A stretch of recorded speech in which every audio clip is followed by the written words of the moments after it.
கம்பம் அருகே உள்ள சுருளி அருவியில் கடும் வெள்ளப்பெருக்கு ஏற்பட்டுள்ளதால் சுற்றுலா பயணிகள் குளிக்க தடை விதிக்கப்பட்டுள்ளது. தேனி மாவட்டத்தில் கடந்த 2 நாட்களாக பெய்து வரும் தொடர் கனமழையின் காரணமாக சுருளி அருவியில் வெள்ளப்பெருக்கு ஏற்பட்டுள்ளது. இதனால் பொதுமக்களின் பாதுகாப்பு கருதி சுற்றுலா பயணிகள் மற்றும் ஐயப்ப பக்தர்கள் குளிப்பதற்கு வனத்துறையினர் தடை விதித்தனர். சுருளி அருவியின் கீழ்ப்பகுதியில் அமைந்துள்ள பூத நாராயணன் கோயில் வரை தண்ணீர் ஆர்ப்பரித்து செல்வதால் பொதுமக்கள் யாரும் அப்பகுதிக்கு செல்ல வேண்டாம் என வனத்துறையினர் எச்சரிக்கை விடுத்துள்ளனர்.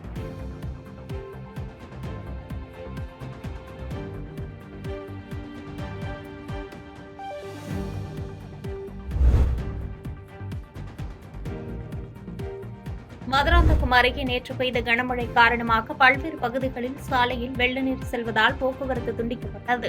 செங்கல்பட்டு மாவட்டம் மதுராந்தகம் மற்றும் அதன் சுற்றுவட்டார பகுதிகளான கருங்குடி, மேலவள்ளப்பேட்டை, பலாளம், மேல்மருவத்தூர் ஆகிய பகுதிகளில் கனமழை பெய்தது.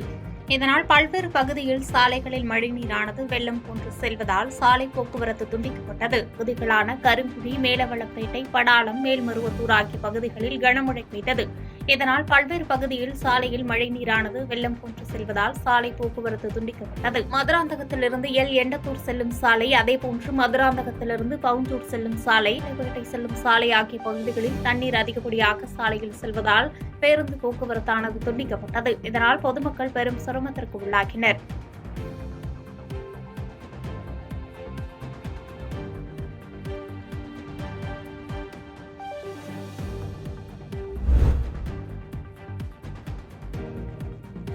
மதுராந்தகம் அருகே 50 பயணிகளுடன் வெள்ளத்தில் சிக்கிய பேருந்து பத்திரமாக மீட்கப்பட்டதால் அதிர்ஷ்டவசமாக பயணிகள் உயிர் தப்பினர். செங்கல்பட்டு மாவட்டம் மதுராந்தகம் அருகே கடந்த 2 நாட்களாக பெய்த கனமழையின் காரணமாக கிழியாற்றில் வெள்ளப்பெருக்கு ஏற்பட்டது. இந்நிலையில் பவுஞ்சூர், தச்சூர் வழியாக செங்கல்பட்டு நோக்கி 50 பயணிகளுடன் வந்து கொண்டிருந்த தனியார் பேருந்து சகாய நகர் அருகே வெள்ள நீரில் சிக்கியது. இதில் பயணித்த பயணிகளை அப்பகுதி மக்கள் அவசரமாக வெளியேற்றினர். அதிர்ஷ்டவசமாக பயணிகள் அனைவரும் வெளியேற்றப்பட்ட நிலையில் பேருந்து தண்ணீரில் சிக்கியுள்ளது.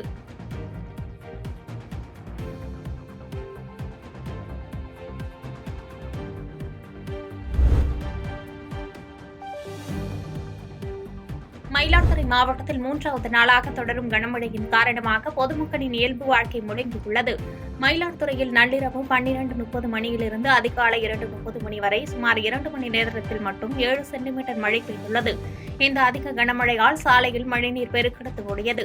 இரவு 2 மணிக்கு பிறகு மழை ஓய்ந்ததால் பிரதான சாலைகளில் தேங்கியிருந்த மழைநீர் பெரும்பாலான இடங்களில் வடித்துள்ளது. தாழ்வான பகுதிகளில் குடியிருப்புகளை சூழ்ந்த மழைநீரை பொதுமக்கள் வெளியேற்றி வருகின்றனர். மயிலாடுதுறை தீயணைப்பு நிலைய வளாகத்தில் மழைநீர் முற்றிலுமாக சூழ்ந்துள்ளதால் தீயணைப்பு நிலைய வீரர்கள் அவதியடைந்தனர்.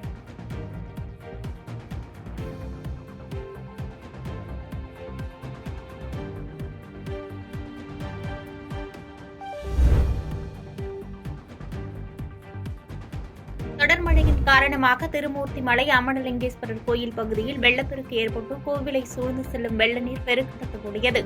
மேற்கு தொடர்ச்சி மலைப்பகுதிகளில் பெய்து வரும் தொடர் மழையின் காரணமாக அமனலிங்கேஸ்வரர் கோவில் அருகே செல்லக்கூடிய தோணி ஆற்றில் வெள்ளப்பெருக்கு ஏற்பட்டு பிரகார பகுதிகளில் வெள்ள நீர் ஆர்ப்பரித்து சென்றது. முன்னெச்சரிக்கை நடவடிக்கையாக ஏற்கனவே அருவி பகுதிக்கு செல்வதற்கு தடை விதிக்கப்பட்டிருந்த நிலையில் குருமலை, குளிப்பட்டி, ஜல்லிமுத்தானப்பாறை ஆகிய பகுதிகள் பலத்த மழை பெய்ததை தொடர்ந்து பக்தர்கள் கோவில் பகுதிகளுக்கும் செல்ல தடை விதிக்கப்பட்டது. தடை விதிக்கப்பட்ட சில மணி நேரங்களிலேயே கோவில் பிரகாரத்தை சுற்றி ஆர்ப்பரித்த வெள்ள நீர் சூழ்ந்து சென்றது.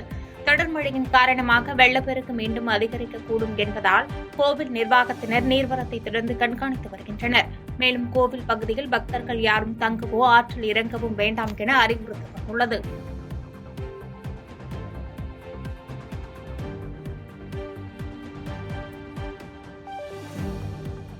பாதகம் செய்பவரை கண்டால் நாம் பயங்கொள்ளலாகாது பாப்பா. மோதி மிதித்து விடு பாப்பா, அவர் முகத்தில் உமிழ்ந்து விடு பாப்பா. அண்மை செய்திகளை உடனுக்குடன் தெரிந்து கொள்ள இணைந்திருங்கள் இயம்நாடு தொலைக்காட்சியுடன்.